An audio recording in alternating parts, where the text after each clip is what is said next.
Welcome to GBALL VISION, everyone. I hope you are having a fantastic day today. We have a spicy one for you tonight. We are talking about the full custom 3LD W5 in Magnacut. Beautiful drop point blade with a hand satin finish. You have voodoo resin, pumpkin head inlays, so seamless, very well finished. You have a flipper mechanism for deployment, and the detent isn't the strongest, but it is one of the smoothest, most buttery knives that I have ever handled. Thank you to GBALL for loaning this in for me to take a look at. You have a nice titanium lower mounted clip here, and that is done specifically for ease of in and out of the pocket. I can say that the clip works very well. You do have titanium liners here, a G10 backspacer. Feels great in hand. It's a good size, and that will lead us to getting some specs on this guy. Now, this is a knife that I have not carried around, and I haven't really used it much either. I've done some light cutting with it. I have carried it around the house, but as far as carrying it outside of the house and putting use on it, this is not my knife. This is an expensive custom. These typically come in right around the $700 mark, and so it is not a knife that I felt the need to try and carry around. So 3 1/4 on your cutting edge, 3 1/2 on your total blade length, and then you are coming down right at 8 inches. So a nice solid sized knife. Why don't we go ahead and we'll check this crowned spine here for blade stock thickness. Ooh, so that's coming down around like 90. No, it's not. About 105 thousandths. I was going to say that's thin. And then behind the edge,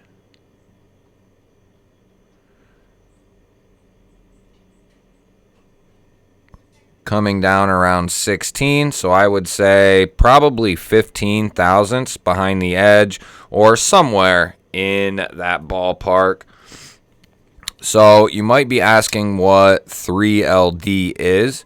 It stands for 3-leg dog knives, and they have a variety of different custom knives up on their website, which I will link below. Like I said, these usually are around the $700 price point. Typically, they are full custom, so there's never going to be one that has the exact same characteristics.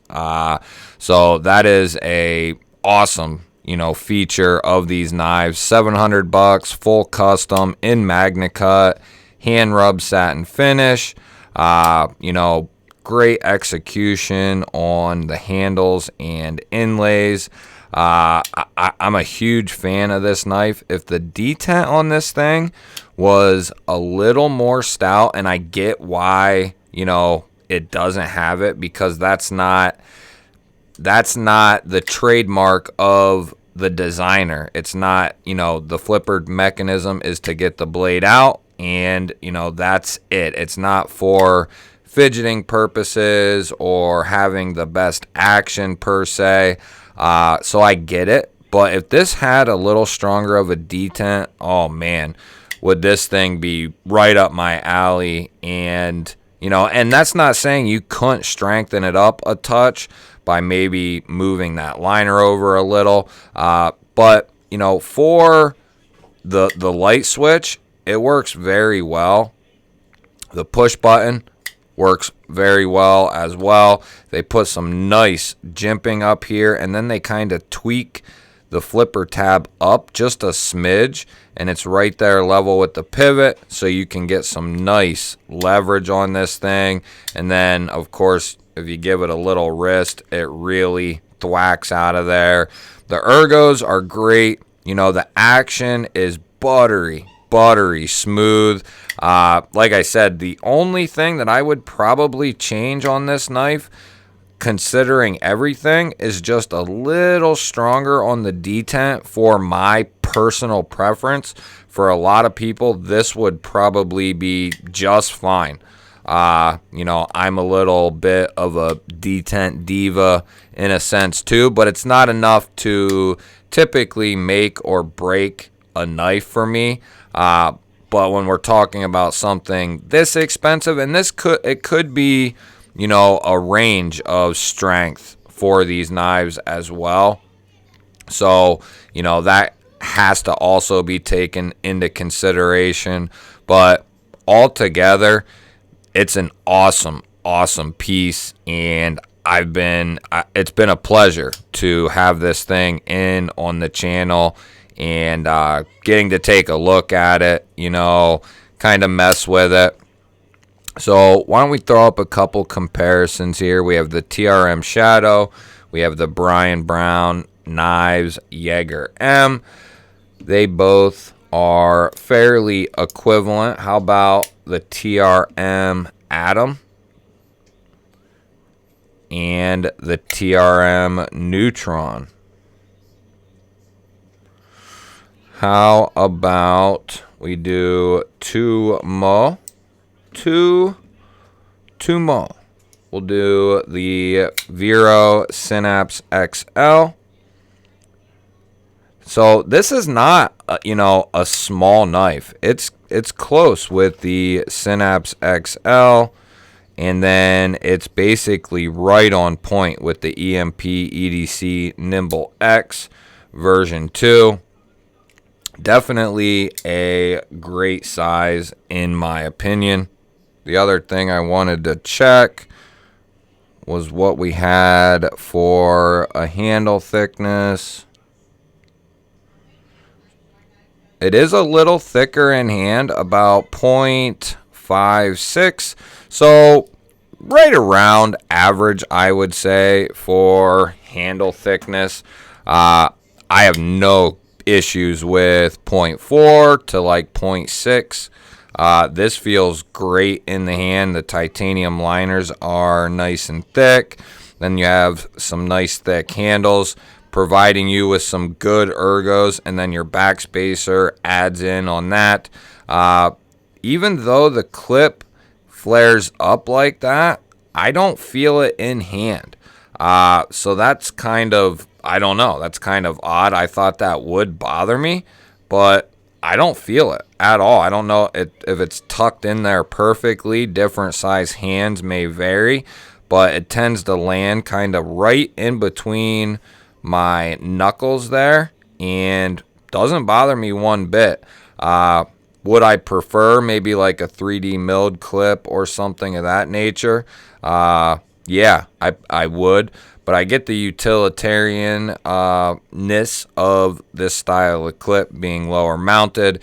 You know, it's easy to grab out of your pocket, easy to put back in, and because of that flare, you know, it'll ride over a lot of different materials, different thicknesses. So I get it. You know, it's hard to balance ergos with, you know, certain features that make it easier to carry. So you kind of have to, you know, take one or the other. A 3D milled clip probably won't be as easy to get in and out and get over certain materials. That's just the way it works. You know, as far as the build, it is phenomenal. Very well finished. Not a single flaw on this thing. And I can say in the normal grip, the way this is right here, it is just so comfortable, guys. It's an awesome knife. And for a full custom, you know, South African designer, this thing is awesome. At that price, it is going to be very hard to beat. I wasn't going to attempt to say the designer's name, but he is from South Africa, and I don't know if it's Ryan or Ryan Manser. I'm not 100% sure how to pronounce it, so if I'm not getting that correct, sorry about that. Ryan. It could be just spelled differently, and it's just Ryan. I'm not 100% sure on that. I'm not real familiar with him or his work, but I can say he makes one hell of a knife, and I really like it. I could definitely see one of these in my future someday. The price is not, that bad for a custom. There's production knives that get up there in, close to that price range. So to get a full custom at that price, that is just excellent stuff. So shout out to GBALL for sending this guy in. This will probably be the last video with this guy. I will be sending his stuff back to him very shortly, in short order. Little pivot collar there looks good. Little pivot collar there looks good. Yeah, it's excellent. I wasn't sure what to expect. I knew it was coming along, but it has been a pleasant surprise. Give me a thumbs up. Let me know what you think of this knife. Let me know what you think of customs. Do you have a 3LD? Have you heard of 3LD? Let me know what you think. Would you pick one of these up if you could? I believe you can order these. They are just, it'll take time to get to you. You order it, and then you probably wait, a couple weeks for it to get to you. But that's kind of the price you pay to get a custom. So let me know if you're new here. I would love to have you here, so hit the subscribe button down below. We're coming up on 4,000 subscribers within the year. So we are going to have a big shebang when I hit 4K. I am stoked. If we can hit 4K before October 9th, we are going to have a big blowout bash giveaway, probably at least 2 different winners. So you're going to want to subscribe. You're going to want to stay tuned for more information on that giveaway. And of course, we have tons more stuff coming up the pipe, tabletop stuff, testing videos, all kinds of different stuff. So I'd love to have you here. For everyone else, I will catch you on the next one.